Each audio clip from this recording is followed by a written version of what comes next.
Iraq opts for yuan settlement in trade with China, and they are now doing direct deals using the Chinese yuan instead of the US dollar as a go-between. And so that has finally been set up. And I think this is one of the things that's going to cause eventually gold to just soar to the moon. Oh, and then yeah, because it's part of a monetary reset, right? It's yes, the monetary reset is in part, the US dollar no longer being king, no longer being the reserve currency of the world. And if that happens, man, I mean, the world may not end, but it's going to feel like it, and people are going to wish they owned a lot more gold. Anytime somebody uses the word confiscate, that's usually somebody trying to sell you a collector coin, something that's overpriced, where they can make a lot of profit on it.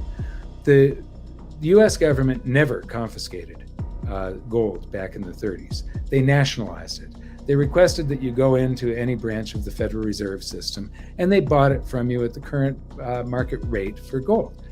If they do nationalize gold again and make it illegal for Americans to own gold, which I used to think wasn't likely, but I've got this motto. When I was a little kid, I had a swimming pool, and a friend came over that didn't know how to swim.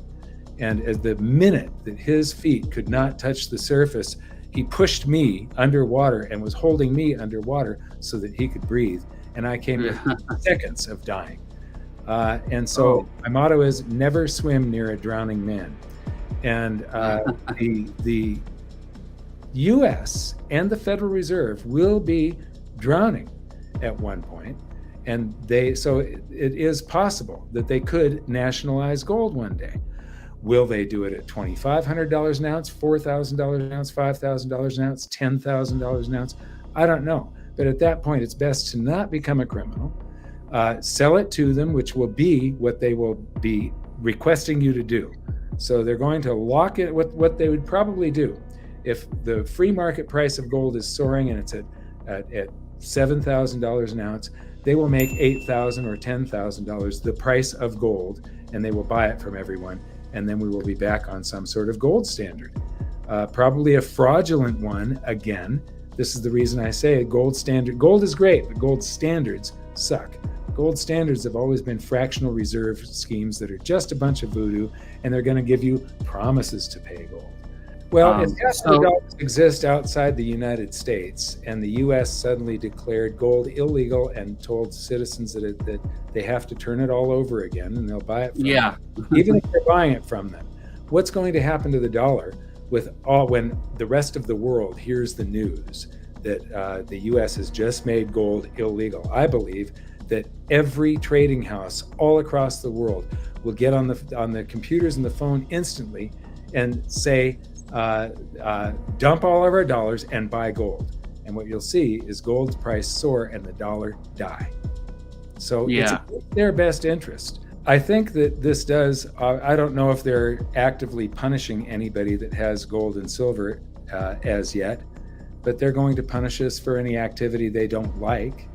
CBDCs, the section in my book, I think I call it an evil beyond all evil.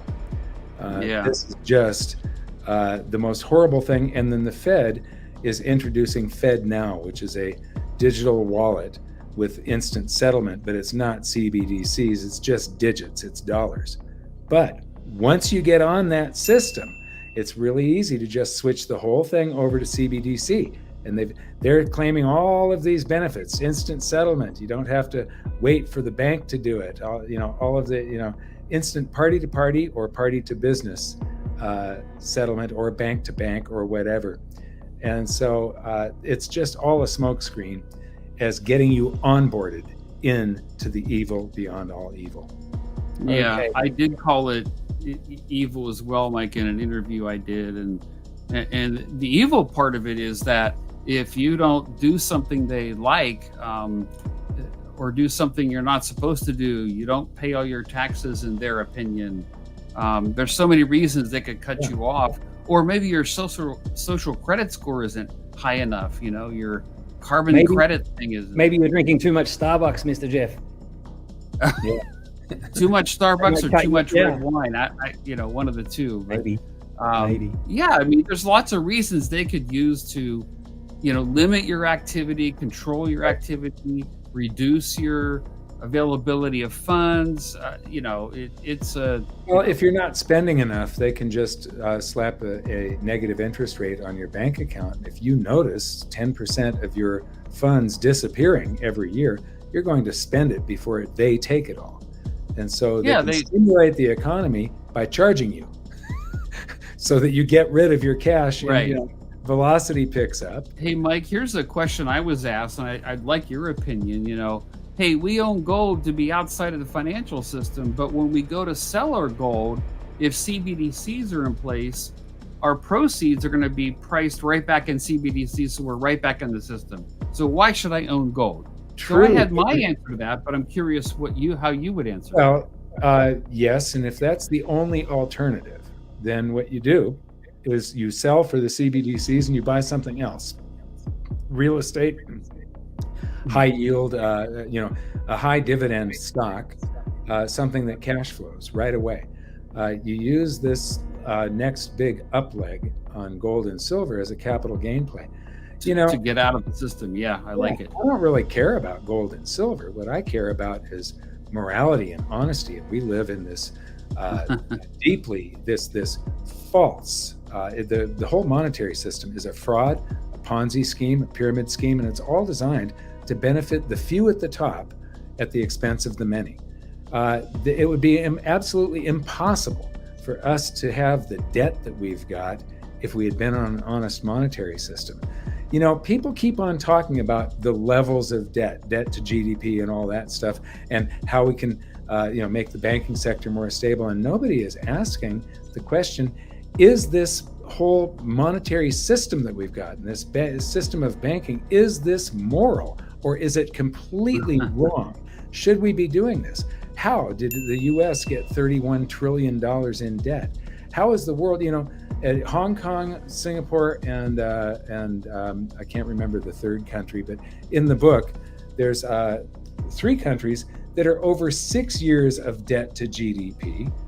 We're at 3.5 years debt to GDP. So Japan, Hong Kong, and Singapore are over 6 years of debt to GDP. So everything that they produce for an entire year, they owe 6 years worth of all the goods and services that they produce back to somebody. And nobody is asking to whom? Who had these trillions upon trillions upon trillions of wealth that they could loan us? The answer is nobody had that. It's the fraudulent banking system. To whom are the people that we granted the power of counterfeiting currency into existence and made that legal? And so they get to ride at the expense of all of the rest of us. They get to ride for free. And what they're basically doing is stealing wealth, the amount of time that we work. They're stealing wealth from us every second of every day, and we just keep on buying into this thing. This year, the politicians have scheduled in the United States to spend $1.4 trillion more than our income this year, but they're planning on the income always going up, which they always do. And then I've also shown in several videos, and it was in my book in the 2015 update of my first book, the financialization of government. Up until the year 2000, tax revenues had nothing to do with the stock market. But ever since the crash of the NASDAQ, whenever the stock market goes down, so do tax revenues. Yeah. And so they are planning this giant income. They always just extrapolate. However the tax revenues have been going, they extrapolate that infinitely out into the future, and then they base their spending on that. So this $1.4 trillion deficit is probably going to end up more like 2.5, 3.5 trillion